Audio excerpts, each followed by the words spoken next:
皆さんこんにちは、アリーです。Hi everyone, welcome back to my channel. My name is Ali and today we're talking about my July monthly study recap. Born over a fault line. So as per usual, because we've got already 6 videos in this series on my channel, which you can go and watch right now before you dive into today's video if you want to know all about the language study I've done so far this year. All of the videos pretty much have the same kind of layout. We first go through what my monthly goals were with my language study, then we move on to a language by language recap of all the language study I've done for that particular month, including the immersion I've done for each of my languages. So without further ado, let's get started. Alright, so my monthly goals for the month of July, guys. I had 3 goals this month. My first goal was to restart the Asimil textbook for my Russian study, and I did manage to do that. I covered lessons 71 until 74, and so I was very happy to restart learning new things, essentially because it had been a few weeks since I had learned anything new in Russian. I was focusing on doing the transcripts for, the dialogues within that same Asimil textbook, in fact. So the dialogues of the first lessons, I was listening to them and transcribing them, which was a very, very good practice for me to do that. And I'm going to continue doing that, just going through the lessons one by one in a linear order. It is helping me a lot, but at the same time, I was not learning anything new. I was essentially revising what I had already learned, which was, again, a great revision practice time, I want to say. But I was also happy to then, in July, actually get back into the flow of going through the new lessons and learning new stuff. So essentially learning new vocab and new grammar. I have changed my original study goal with this textbook because my original study goal was actually to finish it before the end of September, I think. I meant to do that, but I've changed it to just be able to finish it before the end of this year, and that will be enough because in any case, Russian is my third priority language this year, so it's not my first priority. And I just want to take it slow with Russian. I'm in absolutely no rush at all with this language, so I'll just take it slow and go through the Asimil textbook, doing the transcripts for a little while and then stopping the transcripts and moving on to the new lessons and then going back to the transcripts. You get my point. I'll just do a sort of alternate studying using the textbook. I hope it will go well, and in any case, you guys will know everything about it. Alright, so my second goal for the month of July was to prioritize essay writing in Japanese, and I'm very happy to report that I could actually do that. In fact, even much more than I thought I would, because at the beginning of the month, I finished a particular exercise book I was using for Japanese, which I will talk to you about in a second. But once I finished that exercise book, so I didn't know which exercise book or textbook I would choose next for my active studying, and as it turned out, I actually chose to start 留学生の日本語 series, and that first book in the series is actually all about essays in Japanese. And on top of this, on top of the small essays that I have to write going through that particular book, I'm also writing personal essays on the side. So every single week I have been writing a lot more in Japanese than I thought I would actually do. So this goal is completed 200%. And then actually my third goal for the month of July was to finish the exercise book I just talked to you about for Japanese vocab, which was 解きながら身につける大人の語彙力. This exercise book was absolutely great, a joy to use, and you know what? Let's talk about it in more details, starting my Japanese focused study recap for the month of July. Let's go.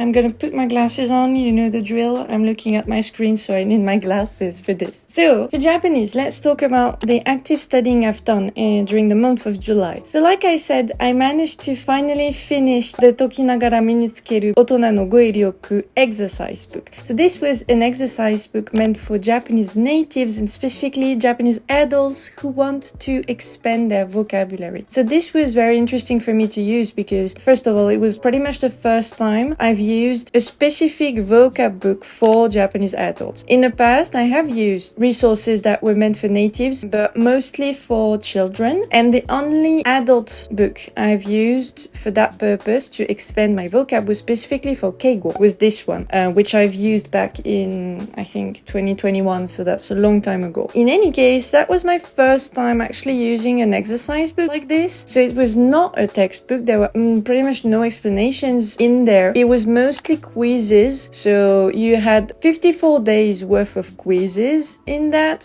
So that was a lot of quizzes. So essentially every double page in the book was filled with vocab exercises. There were a few different types of exercises actually. So the quizzes ranged from, recognizing kanji characters to reading kanji characters properly and vocab words properly, to also knowing how to write certain kanji characters. Overall, I would say that my performance in the book was very dependent on the type of exercise. So essentially, I got almost 0 points on the exercises where I was asked to write kanji characters, because we've talked about that a lot on this channel. But I mean, this is one of the skills that I'm hoping to improve in the future, because so far I have not tested myself on that skill pretty much at all, because it was not asked of me, especially for the JLPT purposes. So yeah, that's definitely something that I want to improve. So I'm definitely not at that level, and I knew I was not at that level. However, it was still interesting to know what was asked of Japanese adults, you know what I mean? So that was, one type of exercise on which I didn't perform very well. But on the other hand, on the reading exercises, I performed very well. Even the rare kanji characters, I mean, now my knowledge of kanji characters is quite broad, thanks to all the reading I'm doing, obviously, and also because I passed the JLPT N1. So, I managed to go through a lot rarer kanji characters preparing for that exam specifically. So overall, if you take an average, I think I performed at like 50% or maybe 40% of what was required to be known in that exercise book. So I'm pretty happy with the results. In any case, I'm gonna keep actually this book as a reference book, because I want to go through it again in the future and just have it with me to remind myself of what was in it, and just keep it with me. I'm not going to discard it for now. If you want a detailed review of that particular exercise book, you can go on my Instagram page, because that's where I actually post textbooks and exercise books review for all of my languages, so not only Japanese, but this one in particular, it will be posted on my Instagram feed before this video goes live on my channel, so you can find it on my Instagram page right now if you're interested. In terms of active studying of Japanese, the second thing I did was starting the first book in the 留学生の日本語 series. That first book is specifically meant for reading comprehension development for students that want to come study in Japan at a Japanese university. So it's really focused on,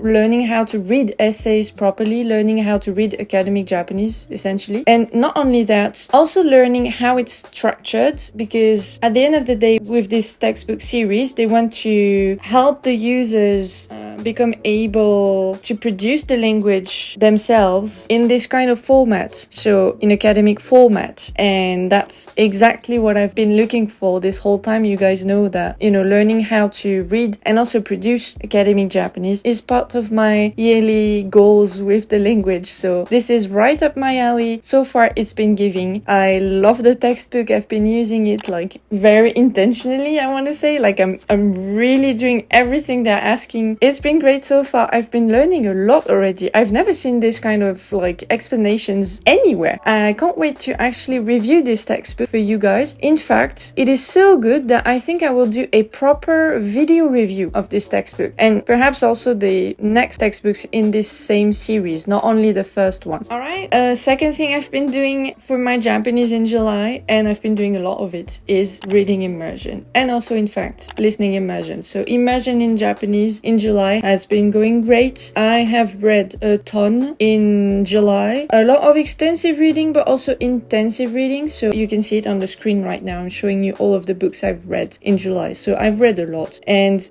in terms of intensive reading, I've focused on 2 books in particular. One book, which is いい質問が人を動かす, which was written by a lawyer, in fact. So you guys know I'm an ex-lawyer lawyer, so it speaks to me. And that person wrote a book about basically communication skills and how you want to really be careful with your words and how you speak to people, how you speak to others. Not to manipulate them, because I was scared that it would all be about manipulation, honestly, when I saw the title. But actually, no, it's more about how you can use your words and how you express yourself to make others grow and like understand things and, you know, just get better in general. So it was really interesting because you guys know that my main activity is actually to coach people. So that was right up my alley. Very interesting to get the perspective of a Japanese lawyer on the matter. So yeah, I really enjoyed this book and I read it intensively. So looking up every word I didn't know and really trying to understand 100% of that book. It wasn't that hard to understand, to be fair. The second book I've been reading intensively is my book on modern philosophy, Gendai Shiso Nyumon. You guys have seen me read this book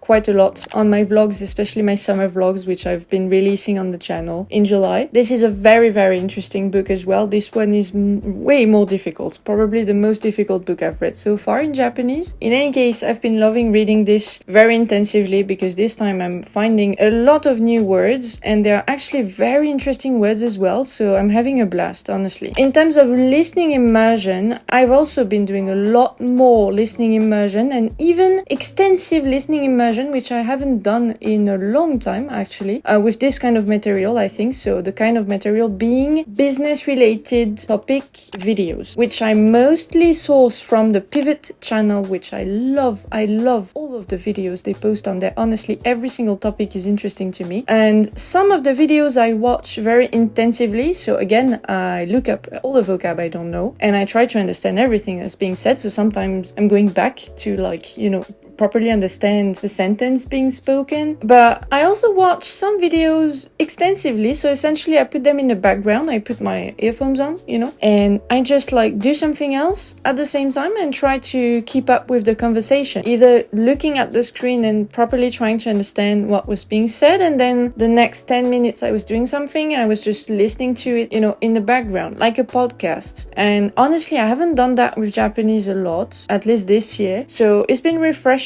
to kind of do that and, you know, not put too much pressure on myself to try and understand everything that was being said. And also, in any case, it was a good balance actually that I found between listening to this kind of videos intensively and also listening to the same kind of videos but less intensively. So I found a good balance there during the month of July, and I think I will actually keep that balance from now until the end of the year because it's been doing wonders for my listening comprehension. It's getting even better.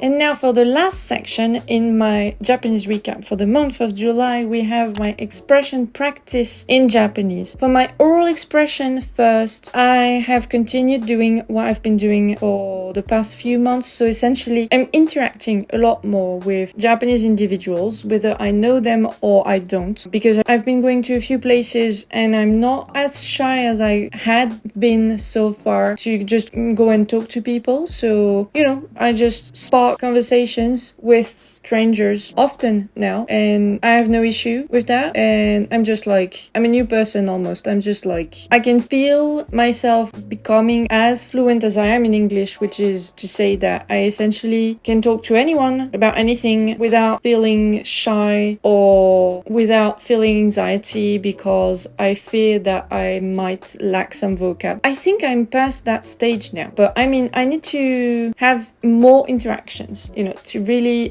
make sure that I am past that stage and I've entered the realm of fluency in that regard. So I will let you guys know once that's done and once I'm absolutely sure that I'm there. But it seems that I am. We will see. Time will tell. And then the last thing I've been doing is, of course, practicing my written expression skills. I've been writing essays a lot. I've been writing for my journal a lot as well. So I mean journaling in Japanese. So for my diary, I've been writing a lot. I think I have in total, let me check, 1, 2, 3, 4, 5, 6. Okay, in total, I have written 6 essays in Japanese in July of various length and of various difficulty, but still, I've written 6 intelligible things with multiple paragraphs in Japanese in July. So that's a huge improvement compared to the kind of practice I've been doing before that, and it's been helping me so much. I can't wait to talk to you guys about it in more details.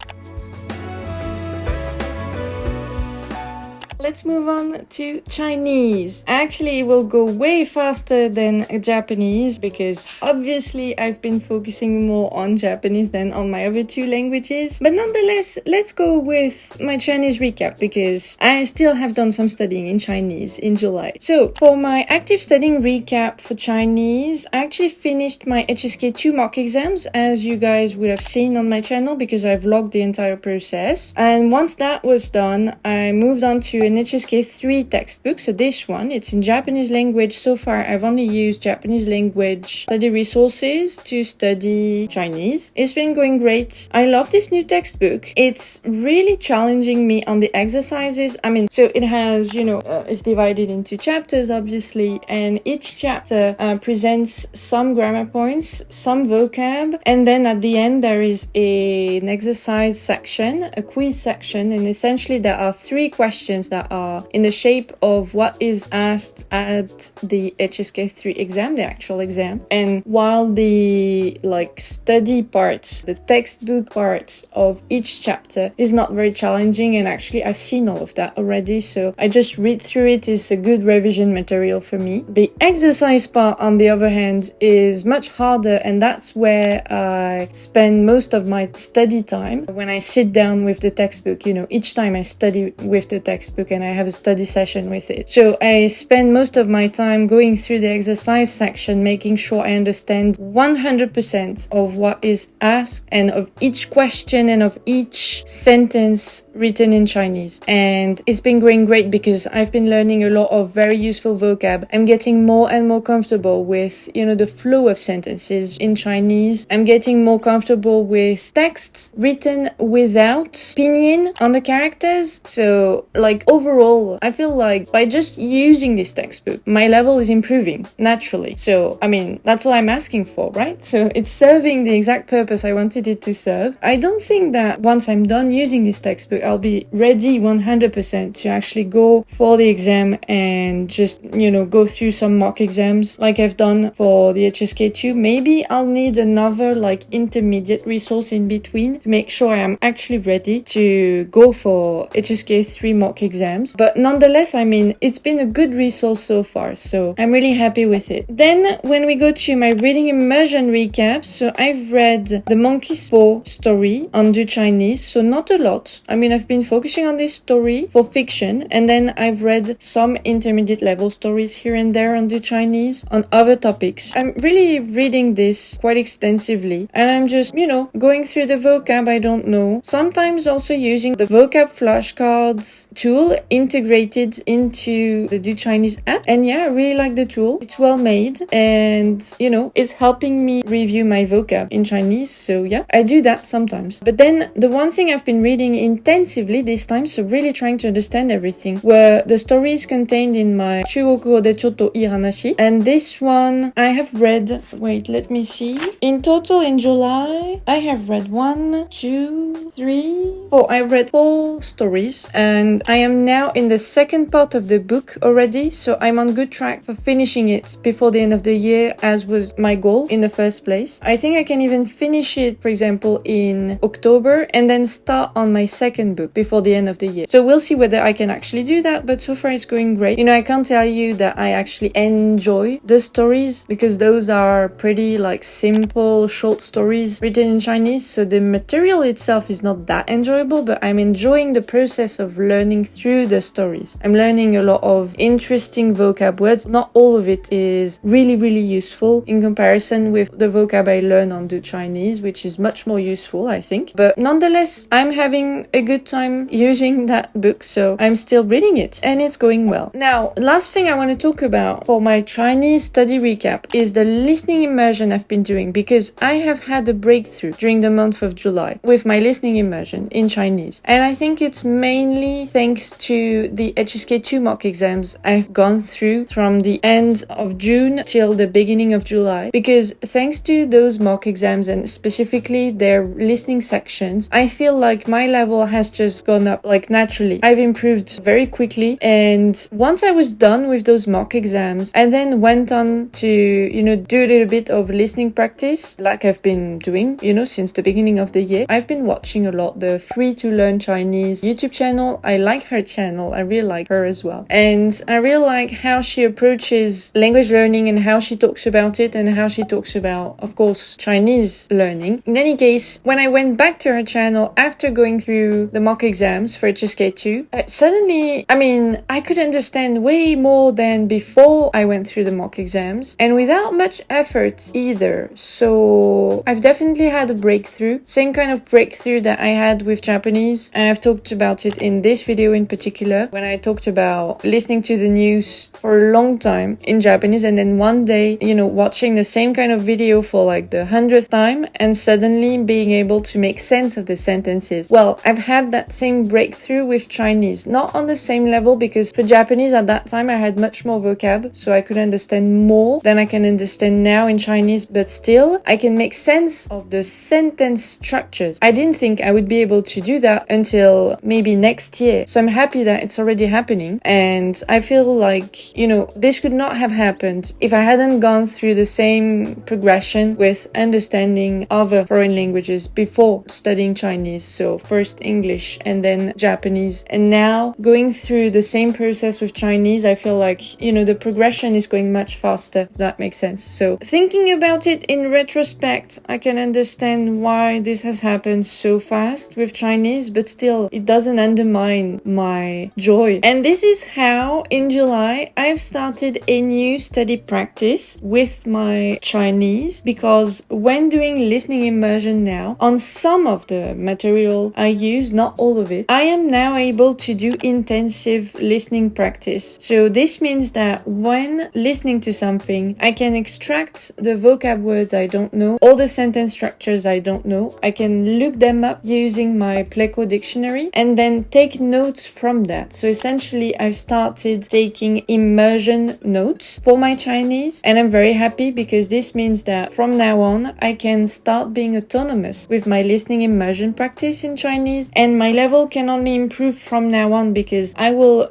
as I do my listening practice sessions each week, I will learn new words, I will learn new sentence structures, new grammar points naturally, and I will just acquire this by myself, all of this knowledge by myself, apart from the active studying I do on the side with my textbooks and other types of exercise books. So I'm very happy about it, because I know that this is a crucial part of my type of language learning, and this phase that I've just entered with Chinese will make or break my learning of this language. I have now a renewed motivation to learn Chinese up to fluency level. So yeah, that's what happened in July. I really wanted to mention that to you guys, and I can't wait to discuss that in more details with you guys in the future. If you have questions about it, actually, please let me know in the comments below. I will potentially make a specific video about my Chinese learning, like why I'm learning Chinese, what are my specific objectives for Chinese, like in the long term, not only for this year, and how I'm learning it, how I'm studying it. So if you have specific questions about Chinese, my Chinese study, please leave them down below. Of course, if you have any other questions also, please leave them down below. Let's go to Russian. Russian. So this will go quick because I haven't done much studying of Russian in July. Definitely I was more focused on immersion. Let's go with my active study recap. In July, I learned limited new things. I was focused on prioritizing my other 2 languages, but at the same time, I still managed to complete my goal of, restarting my studying with the Asimil textbook. So I still learned a few new things in Russian, but I was more focused on maintaining my level, my existing level. So whether it be in terms of grammar, in terms of vocab, or even in terms of Cyrillic handwriting, I'm still practicing that, just to keep my level, maintain it as much as I can. So I've been doing that while transcribing, like I said, the audio of the Asimil lessons. So I'm listening to the audio and transcribing it. So essentially writing what I hear, writing it down on my notebook, and then checking that I've written it correctly. And I've been doing that in cursive Cyrillic just to make sure that I can still write in cursive Cyrillic. So I'm just maintaining that. Basically every week, at least once, I will write in Russian. And then of course this has helped me also with my spelling of Russian. And I'm also of course practicing my understanding, my listening comprehension, and revising the vocab that I've learned through the first 70 lessons out of 100 lessons contained in the Asimil textbook. So far I've gone up to, I think, lesson 20 in my transcripts, and then in my active studying with the Asimil textbook, so going through the lessons and learning new things, I've gone up to lesson 75 or 76. I need to check. 75. So that's been going great. But yeah, once again, I haven't done a lot of that. Essentially, I think per week I'm just doing one active studying session, so that's not a lot. And I'm not spending that much time on it either. Maybe it's 45 minutes. And then on top of this, a few times during the week, I will do an immersion session. So essentially listening immersion. I've been watching a few different vlogging channels in Russian while I listen to Russian. Of course, I can't understand much. I would say that I am at 5%, between 5 and 10% comprehension. However, I'm really focusing on grasping the words that I already know and making sure I can recognize them and then analyze how the sentences are structured around them. So I don't know, like всё, пока, потому что, that kind of like very, very used words. I'm focusing on those, and I'm also focusing on things that are non-verbal, actually, how Russian natives express themselves, which mimics they have, how they use their hands, or really how they also how they speak, really, how they use their mouths. Do they tend to speak loudly? I'm just analyzing all of this at the same time. Essentially, I'm just getting acquainted with how the Russian language is spoken, if that makes any sense. So including anything that's non-verbal as well. Alright guys, and on that good note, that will actually be the end of the video today. I hope you enjoyed it. I hope it was insightful. Like I said at the beginning of the video, if you're interested, you can actually go and watch the first 6 videos that I've posted in this series on the channel. They're all available in one playlist. Please make sure you leave me down below everything you've been doing for your language study or any other type of studying, in fact, during the month of July. I'm always interested to know what you guys are up to. And in any case, I will see you guys in my next video on the channel. Thank you again for watching. Bye bye! Matane!